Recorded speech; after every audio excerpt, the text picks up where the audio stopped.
Baik ya, kita lanjutkan materinya.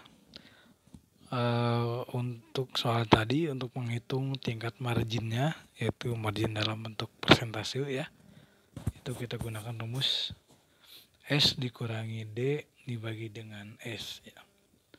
Dimana D-nya itu besarnya pinjaman di 400.000 dikurangi 120.000 dibagi dengan 400.000. Jadi marginnya adalah 70%. Selanjutnya yang kedua, bagaimana jika harga saham naik menjadi 6.500? Oke, berarti kalau 6.500 jadi kali 100 saham jadi 650.000, sehingga nanti margin persentase keuntungannya adalah 650.000 dikurangi 120.000 dibagi dengan 650.000, sehingga 81,5%. Selanjutnya jika harga saham turun menjadi 3.000, maka marginnya menjadi 300.000 dikurangi 120.000 dibagi dengan 300.000, yaitu sama dengan 60% ya.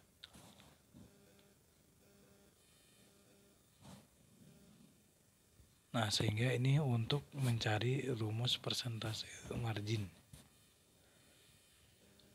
Selanjutnya yang kedua, rumus hasil modal yang ditanam.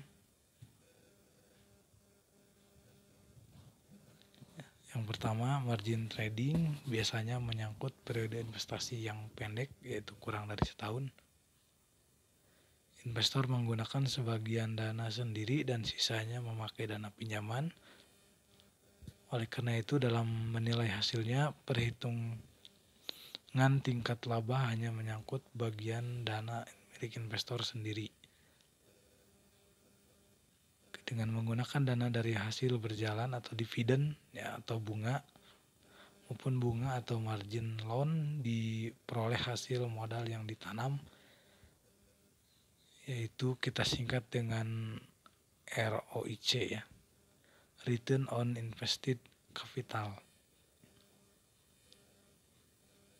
dengan rumus yaitu A min B ditambah dengan V min Q bagi dengan R, di mana A-nya adalah penghasilan berjalan yang diterima ya tadi dalam bentuk dividen ataupun bunga.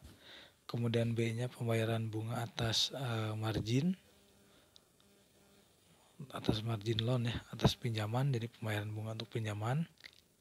Kemudian nilai P-nya adalah nilai pasar sekuritas pada penjualan, sedangkan Q-nya adalah pada saat pembelian. Kemudian R-nya adalah jumlah modal sendiri yang diinvestasikan. Oke, itu cara rumusnya ya. Kemudian contohnya, investor akan membeli 100 saham dengan harga 5.000 per saham, karena diprediksi 6 bulan mendatang harga saham itu akan naik menjadi 7.500, naik 1.500 per saham kenaikannya.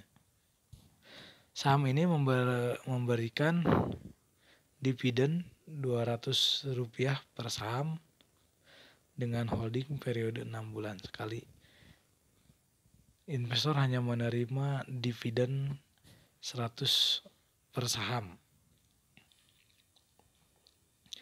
Investor membeli saham dengan 50% margin, jadi 50-50 antara pinjaman dengan modal sendirinya, dan membayar bunganya 10%, bunga pinjamannya. Jadi nanti investor akan menaruh equity 500.000 dengan harapan nilainya naik menjadi 750.000 dalam 6 bulan. Ya, 500.000 itu diperoleh dari 5.000 per saham kali 100 saham. Dan 750.000-nya diperoleh dari harga kenaikan 7.500 ya, kali dengan 100 saham, jadi 750.000. Karena investor menggunakan margin loan 50%, maka 250.000 ya, maka 50% dari 500.000 adalah 250.000 dengan bunganya 10% selama 6 bulan. Maka beban bunga yang harus dibayar investor adalah 250.000 kali 10% kali 6 per 12. Jadi 12.500.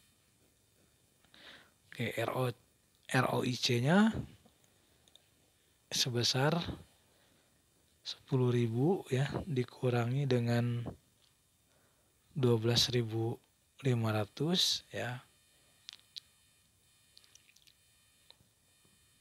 Ini ke 10.000 itu dari dividen yang diperoleh 100 rupiah per saham ya, kali 100 jadi 10.000 dikurangi 12.500. 12.500 adalah bunga yang harus dibayarkan untuk pinjaman, kemudian ditambah 750.000 dikurangi 500.000 dibagi dengan 250.000. Jadi totalnya adalah 247.500 dibagi dengan 250.000 dikali 100% itu 99%. Jadi ROIC-nya sebesar 99% diperoleh selama periode 6 bulan. Apabila ingin dibandingkan dengan alternatif investasi, maka harus dihitung tahunan ya, sehingga menjadi 198% ya. Karena tadi 6 bulan ya, jadi kalau dikebas setahun berarti kali 2. Ini cukup tinggi ya.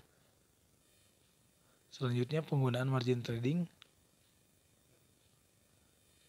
Yang pertama itu memperbesar hasil transaksi, kemudian mendapat laba piramida, kemudian memperbesar penghasilan berjalan. Ya, ini manfaat yang didapat dari margin trading.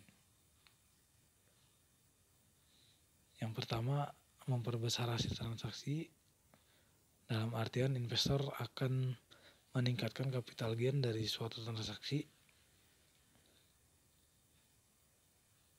dengan harapan kenaikan harga, kemudian melakukan margin pada atau di atas tingkat initial margin untuk memaksimalkan sumber investasi sejauh mungkin. Jadi artinya dengan margin trading kan kita bisa membeli sahamnya itu lebih banyak. Oke, contoh investor yang memiliki modal 4.000 dan inisial M per R-nya 50%, menemukan saham dengan harga Rp20 per saham dan ada keyakinan akan naik menjadi Rp30 per saham dalam 6 bulan. Investor memutuskan untuk melakukan margin trading sampai batas inisial margin. Investor dapat meminjam 4.000 lagi untuk menambah jumlah investasinya menjadi 8.000. Selanjutnya laba piramidasi. Dalam penjelasannya seperti berikut ya. Pertama, bila investor tetap menahan sekuritas yang harganya naik, jadi tidak dijual dulu gitu ya, maka akan diperoleh apa yang disebut dengan laba piramidasi di atas ya. Yang disebut dengan laba di atas kertas, artinya investor telah mendapatkan laba dari transaksinya tetapi belum menjual sekuritasnya tersebut. Seperti tadi ya, waktu 6 bulan dipakai gitu ya, nanti 6 bulannya dijual. Jadi selama 6 bulan dapat dividen.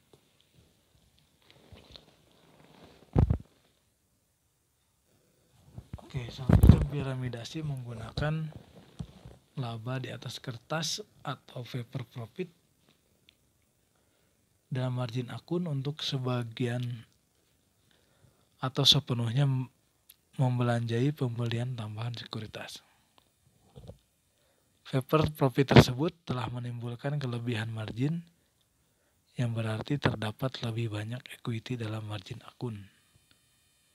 Ini yang disebut dengan laba piramidasi. Contohnya, suatu margin akun memuat sekuritas seharga 60.000 dan saldo kreditnya 20.000 sehingga berada pada tingkat margin 66 2/3%. Jika M per R-nya hanya 50%, maka akun tersebut mengandung kelebihan margin. Dengan piramidasi, kelebihan margin ini digunakan untuk membeli tambahan sekuritas sedemikian rupa asalkan margin akun tetap sama atau di atas M/R.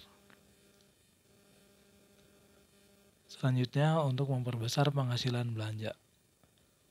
Teknik ini paling jarang digunakan dalam margin trading dan bisa dilakukan bila biaya bunga margin loan relatif rendah dan bila penghasilan berjalan berupa dividen atau bunga cukup tinggi. Contohnya, investor yang memiliki equity 2000 bisa menggunakan margin 50% sehingga dapat meminjam 2000 lagi agar dapat membeli 100 saham yang masing-masing Rp40 per saham. Jadi 4.000 totalnya, 2.000 sendiri dan 2.000 pinjaman.